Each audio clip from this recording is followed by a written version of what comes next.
Imagine एक stock जो 2022 में लिस्ट करता है 775 रुपीस पर against the issue price of 587। By 2025 वो सेम स्टॉक 7,500 क्रॉस करता है और फिर वो क्रैश करता है close to 50%. I'm not talking about any regular mid-cap stock. It is not only one of retail favorites in the electronic manufacturing services EMS space, but India's biggest mutual funds are also invested in it. Welcome to Markets Decoded. I'm Kanishka Gupta and in this episode हम बात करेंगे एक ऐसे stock की which was once a multi-bagger but is now down 50% YTD.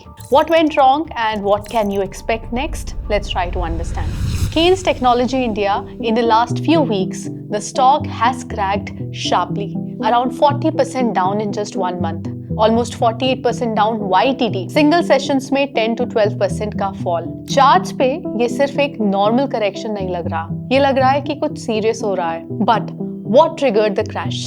Number one, मार्च 2025 में सेबी ने company के MD को इनसाइडर ट्रेडिंग रेगुलेशंस के सस्पेक्टेड वायलेशन पर शो कॉज नोटिस दिया, specifically structured digital database maintain करने में lapses. Then in December Kotak institutional equities ने एक डिटेल्ड नोट निकाला जिसमें उन्होंने related party disclosures, inter company transactions और कैश फ्लो क्वालिटी पर रेड फ्लैग रेज किया। आफ्टर दैट जेपी मॉर्गन ने भी कॉशन दिया, बोलते हुए कि 40% करेक्शन के बाद भी investors should avoid bottom fishing जब तक क्लैरिटी नहीं आती। Now look at this, regulatory notice, brokerage red flags, valuation concerns, ये सब मिलकर स्टॉक में पैनिक सेलिंग ट्रिगर हुआ। Well the company did clarify, SEBI notice के केस में they have said they are reviewing the allegations and will take appropriate legal and procedural steps. Kotak के note के बाद एक्सचेंज को दिए क्लैरिफिकेशन में केन्स ने कुछ रिलेटेड पार्टी ट्रांजैक्शंस डिस्क्लोज ना करने को एडमिनिस्ट्रेटिव एरर बताया,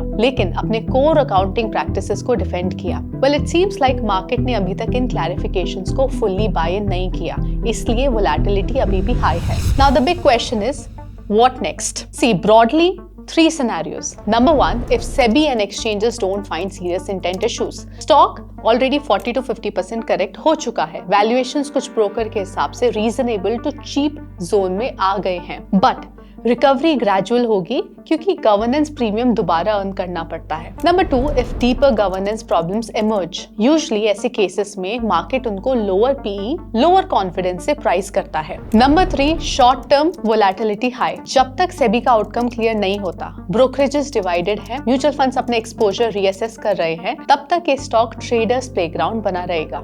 sharp down moves, relief rallies and news driven spikes. See इस एंटायर एपिसोड से रिटेल इन्वेस्टर्स के लिए 2 क्लियर लेसन्स निकलते हैं। Number 1, price collapse does not always mean business collapse. कभी-कभी स्टॉक सिर्फ गवर्नेंस फियर्स, अकाउंटिंग डाउट्स या एक नेगेटिव ब्रोकरेज रिपोर्ट की वजह से भी करेक्शन फेस करता है। हर करेक्शन फ्रॉड नहीं होता, but every red flag deserves attention. Number 2, high quality story plus high valuation means zero tolerance for governance issues. Kaynes जैसे स्टॉक्स प्रीमियम वैल्यूएशन इसलिए एंजॉय करते हैं because the market places extra trust in them, और जैसे ही उस trust में dent आता है, करेक्शन भी इक्वली शार्प होता है। If this breakdown helped you see beyond the headlines, share this video with your circle and subscribe to FIRES. And I will see you next week with another big story.